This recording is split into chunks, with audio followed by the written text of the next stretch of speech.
भगवान महावीर डरपोक नहीं बोले, वो वहाँ रहते हैं, विचरण करते हैं, और जरूरी नहीं बोले कई बार तो शहर के बीच में भी आते हैं, ऐसा नहीं कि वो बाहर ही रुकते हैं।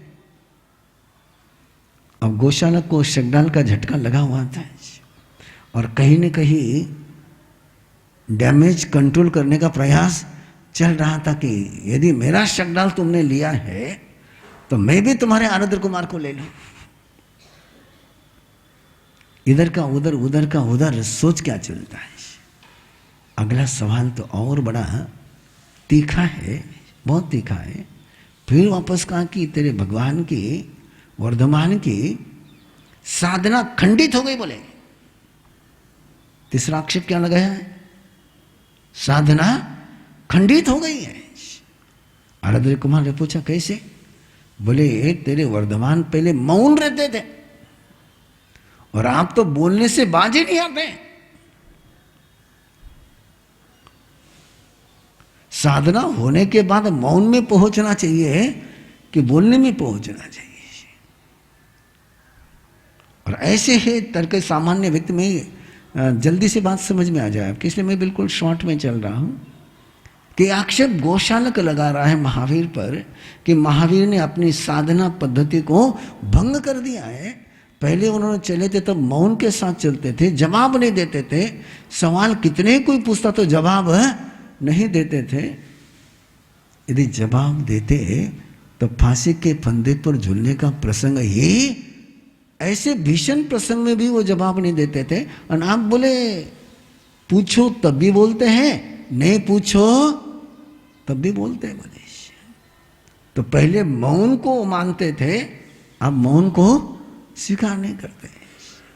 अभी तक आराध्य कुमार ने परमात्मा के दर्शन नहीं किए, लेकिन परमात्मा को लेकर के उसका चिंतन, उसका सोच बिल्कुल क्लियर है। उस सोच में कोई गड़बड़ नहीं, विजन में कोई गड़बड़ नहीं है। किस में गड़बड़ क्लियर करनी चाहिए, विजन में कि प्रोविजन में? आपका जोर प्रोविजन पर है, विजन पर है? आप क्या चाहते हैं? परफेक्ट प्रोविजन चाहते हो कि क्लियर विजन चाहते हो? एक आधा सवाल को तो जवाब दे दिया करो। हाँ? विजन क्लियर होनी चाहिए कि प्रोविजन क्लियर होनी चाहिए? अच्छा बोलिया, लेकिन उसको जगजो, है ना? मैक्सिमम सारी अपनी एनर्जी किस में लगी है? प्रोविजन करने में लगी है। काश विजन में रहते। और आराध्य कुमार की विजन क्लियर है, और विजन क्लियर होने के कारण से आराम से जवाब देता है कि परमात्मा पहले भी मौन थे और अभी भी मौन है। उनका जो बोलना है वो अज्ञानी का बोलना नहीं है। वो किसका बोलना है? ज्ञानी का बोलना है।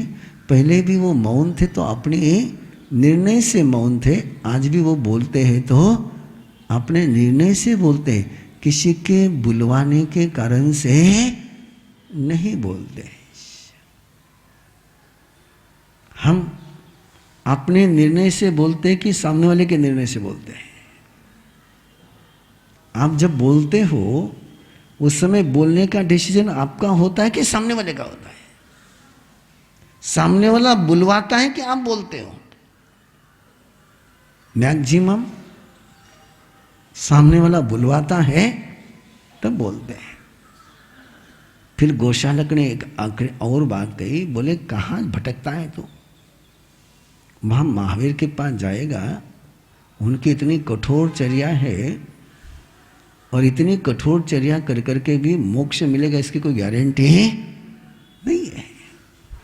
हमारे पास आजा, बोले हमारे यहाँ पास तो ठंडी लगी तो तू सिक्योरिटी के पास सेक सकता है, गर्मी लगी तो हवा ले सकता है, फल खाना हो खा सकता है, भोग भोगना हो तो भी हमारे यहाँ भोग में दोष नहीं कहा गया है। बहुत सारी सुविधा, आखिरी में 3 की बात होने के बाद चौथी जो बात आती है किसकी आती है? कि सारा सुविधा का मामला है। बोले हमारे पास भरपूर सुविधा है और वहां तुझे कोई सुविधा मिलने वाली नहीं है। और फिर गोशालक को जो जवाब आरद्र कुमार देता है, गोशालक तिलमिला जाता है।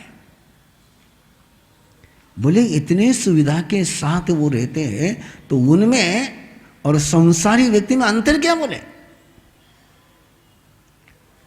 सारा जो संसारी व्यक्ति करते हैं, जो सुख संसारी व्यक्ति लेते हैं, और वही सारा सुख यदि तेरे साधुओं को मिलता होगा तो वो सन्यासी है कि गृहस्थ है?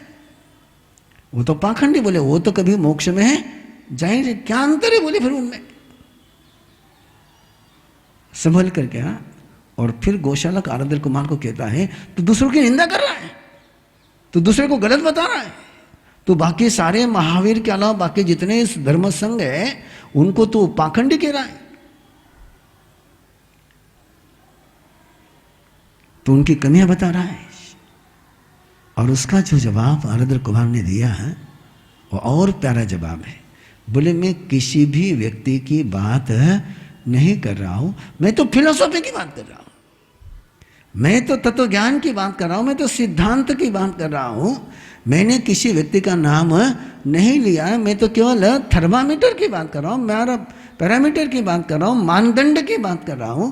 उस मानदंड पर कोई उतरता है तो उतरे, नहीं उतरता है तो वो तुम सोचो।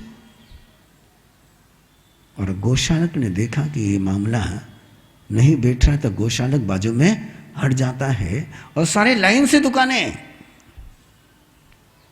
कैसी राजगृह में सारी लाइन से दुकान है, और सबकी नजर है कि कौन से कस्टमर कौन से दुकान से माल परचेस करता है, खाली लौटता है। और जैसे देखा कि गोशालक के पास आरद्र कुमार के पास गोशालक गया, लेकिन आरद्र कुमार वहां टिका नहीं है, तो तुरंत अगले दुकान पर बौद्ध मिल जाते हैं। बोले तूने अच्छा किया, गोशालक की बात नहीं मानी, तूने बहुत सही किया। बोले तू बहुत प्रज्ञावान है, गोशालक की बात मानने जैसी नहीं है। आप तो सुनते चले जा रहे हो, आप में तो कोई सवाल उपस्थित हो नहीं रहा है, लेकिन सवाल है।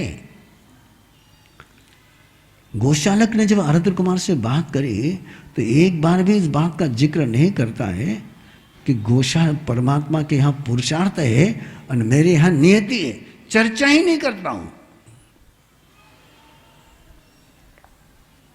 एक बार भी गोशालक ने नहीं कहा कि जो होना है सो होकर के रहेगा। सारी चर्चा कैसे करता अपने बेसिक फिलोसॉफी को बाजू में रख करके कि वो झटका अभी लग चुका है, उसको शगडाल का झटका लग चुका है कि शगडाल का नियतिवाद की सारी आस्थाएं उद्ध्वस्त हो गई है, और इसलिए गोशालक अब उसकी बात नहीं कर रहा। जैसे आगे बढ़ते हैं बौद्ध के पास, तो बौद्ध उसके एकदम बहुत अच्छा किया तूने। बोले हम तो बिल्कुल श्रमण ही, बोले जैसे तेरे परमात्मा श्रमण है वैसे हमारे भी श्रमण ही। बोले हम कोई भोग नहीं भोगते, बोले हमने भी ये त्याग किया हुआ है। लेकिन बोले किस आत्मा के पीछे जा रहा तू? आत्मा है ही नहीं। बोले आत्मा ये आपकी जानकारी में है या नहीं कि बौद्ध लोग आत्मा को स्वीकार नहीं करते। उनका सिद्धांत क्या है? यत् सत तत् क्षणिकम। यत् सत, जो भी सत्य है वो कैसा है? क्षणिक है, अगले पल में वो रहता ही नहीं है। जिसको हम परमात्मा के फिलॉसफी में पर्याय कहते हैं, अवस्था कहते हैं, उसी को वो क्या कहते हैं? सत्ता कहते हैं। नहीं है, कुछ भी नहीं। बोले जो देखता है वो खाता नहीं, जो खाता है वो पचाता नहीं। यदि बौद्ध दर्शन की आपकी भाषा में बात बतानी हो, जो देखता है वो खाता नहीं है, जो खाता है वो पचाता नहीं है। देखने वाला कोई और है, खाने वाला कोई और है, पचाने वाला कोई और है। बोले ये तो सारा कैसा है? परिवर्तनशील है। बोले कोई शाश्वत है ही नहीं। आपका क्या विचार है? नश्वर है कि शाश्वत है? आपकी क्या धारणा है? जीवन शाश्वत है कि जीवन नश्वर है? हाँ? शरीर भी नश्वर नहीं है, शरीर भी नश्वर नहीं है। ऐसे लोये धुवे सासे बुए। इस पूरे लोक को परमात्मा ने ध्रुव कहा है, शाश्वत कहा है। न कयाई आसी न कयाई नासी। ये कभी नहीं था ऐसा भी नहीं, और ये कभी नहीं होगा ऐसा भी नहीं है। इसकी ना तो उत्पत्ति हुई है ना विनाश होने वाला है। क्या है? केवल अवस्था का। पुद्गल द्रव्य शाश्वत है, नश्वर है। सारे छह द्रव्य कैसे हैं? शाश्वत है छह द्रव्य। केवल उनकी क्या बदलती है? अवस्था बदलती है, रूपांतरण होता है। जो आज साइंस कहता है कि कोई भी वस्तु नष्ट नहीं होती है, केवल वस्तु का स्वरूप रूप चेंज होता है। कागज जला राख हो गई, कागज नष्ट हुआ क्या? नहीं। कागज किस में रूपांतरित हो गया? राख में रूपांतरित हो गया। पानी तपाया, स्टीम बन गई। पानी समाप्त तो हुआ कि चेंज हुआ? चेंज हुआ। तो ये जो शाश्वत सत्ता का सूत्र है, और बौद्ध ने जैसे बात करी कि सारा नश्वर है, तो बोले नश्वर है तो नश्वर के साथ नश्वर रहकर के क्या करूंगा? आत्मा तो कैसी है? शाश्वत है। आगे बढ़ते हैं। हस्ती तापस आता है। कौन? नाम सुनो एक बार, बोलो क्या नाम है? हस्ती तापस। तपस्वी है। क्या है? तपस्वी है, लेकिन फिलॉसफी बहुत गजब की है। प्रैक्टिकल फिलॉसफी बहुत गजब की है। बोले हम रोज रोज एक एक प्राणी को मार के नहीं खाते। बोले खाना तो पड़ेगा। बोले खाना तो पड़ेगा। ये वनस्पति की पानी कुछ भी खाएंगे तो जीव मरेंगे रोज।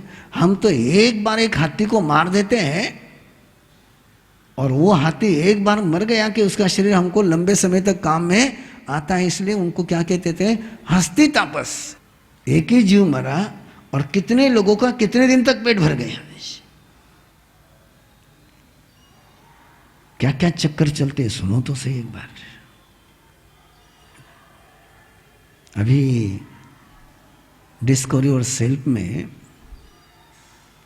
ये चर्चा आपके साथ इसलिए कर रहा हूं कि एक बेटे ने सवाल पूछा कि बोले हमारा सब उपवास क्यों करना? भगवान ने सारा बनाया है, खाने के लिए तो बनाया है, और उसको प्रतिक्रमण आता है। उसको क्या आता है? प्रतिक्रमण आता है। और वो कहता है कि भगवान ने जो बनाया, सारी इतनी चीजें बनाई है, वो खाने के लिए बनाई है। बोले और फिर भगवान ने बनाया हुआ खाने के लिए बनाया हुआ खाएंगे नहीं, उपवास करेंगे तो भगवान की रसोई फालतू जाएगी। बोले तो उपवास क्यों करना? बोले आपके बेटे ने आपसे पूछा तो जवाब दे दोगे ना? ये आपके ही बेटे का सवाल है। और ऐसे ऐसे सवाल आते हैं, और वो बच्चों के सवाल है। उसका जवाब दिया है। अब वो जवाब देने का मेरे पास अभी समय नहीं है, लेकिन आपसे जरूर कहूंगा कि यदि आपके बेटे ने ये सवाल आपसे पूछा तो आपके पास जवाब क्या है? और मैक्सिमम जितने लोग नॉनवेज खाते हैं उनकी फिलॉसफी यही है कि भगवान ने बनाया किस लिए है? खाने के लिए बनाया। तो खाने के लिए बनाया, भगवान ने बनाया है, तो उसको खाने में दोष क्या है?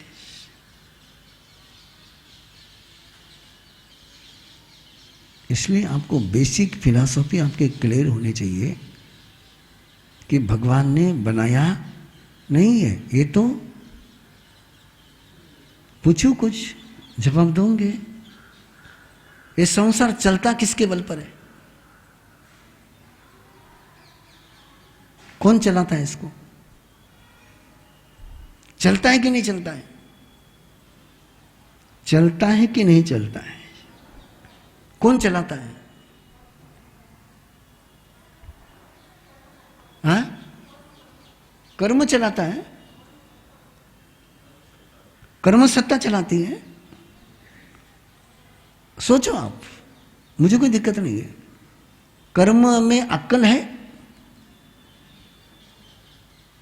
कर्म में अक्ल है? कर्म जड़ है कि चेतन है? कर्म परमाणु पुद्गल है कि चेतन है? कई बच्चे ने आपको पूछा कि दुनिया ने कौन चलावे, जवाब देना चाहिए नहीं देना चाहिए? जवाब आपके पास है ही नहीं है।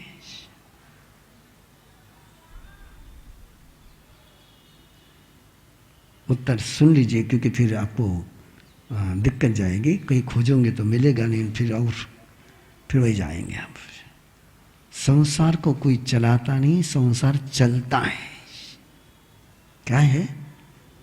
संसार को कोई चलाता नहीं है, चलता है। और किसके बल पर चलता है?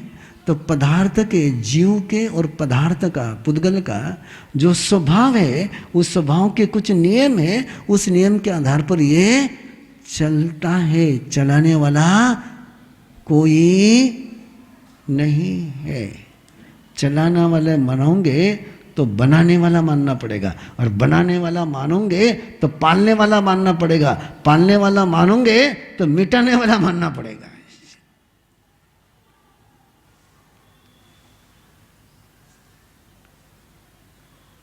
ना कोई चलाने वाला है, ना कोई पालने वाला। थे गीत गाता रहे तुम ही पालनहारे, है ना? अच्छा गीत है, तुम ही रखवाले हो, अच्छे गीत है ना? तुम बिना कौन हमारा, है ना? गाते रहो तुम गीत, है ना? गीत सुनने में अच्छा है, लेकिन भगवान महावीर के फिलॉसफी का अध्ययन कभी तो करो, है ना? आप तो करीबन करीबन पकते आ गए, आप तो पको।